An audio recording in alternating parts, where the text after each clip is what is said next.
Anyway, so give us your first name and how old are you? Jessie, and I'm 26. And what's your addiction, or was your addiction? Weed. How old were you when you started smoking pot? First had it when I was probably 14. 14. So how many years of smoking pot was that?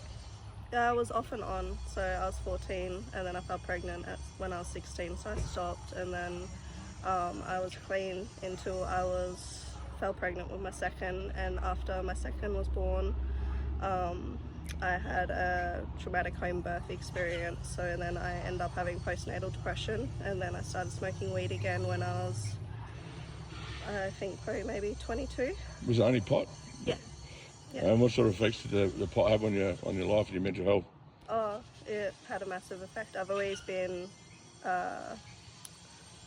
not confident as it is, but then with the weed on top of that, I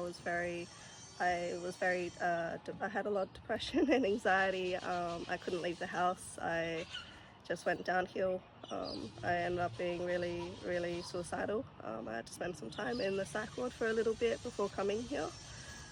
My life just got completely turned upside down because of it all. And how long were you in the Shalom program for? You graduated today, but how long were you in the program for? 2.5 years. 2.5 years. And what's changed in the 2.5 years? Everything, my entire life. I'm not suicidal anymore. I can talk to people. When I came in, I couldn't look at you in the eyes. I couldn't talk. I couldn't have a conversation with someone. I can now do all those things.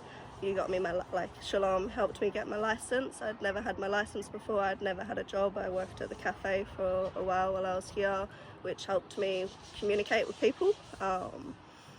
And just, I'm a better mum now that I've been in the program. I have time for my kids, and I don't waste the time I have anymore. And so you're not definitely not smoking pot, are you? Yeah, no, you can test me. Yeah, that's good.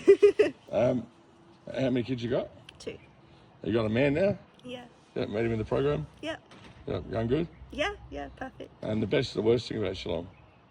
The best thing is that you taught me, Shalom taught me how to be a person, how to confront my fears, and how to communicate with people, not just hide away. And so now if I don't agree with something, I can actually stand my ground and talk to someone about the fact that I don't agree with it.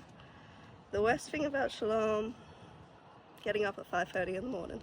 That's the worst thing I got, which is normal now. Yeah. I never did that before, but that's normal to me now, you know. Which is a good thing. Yeah.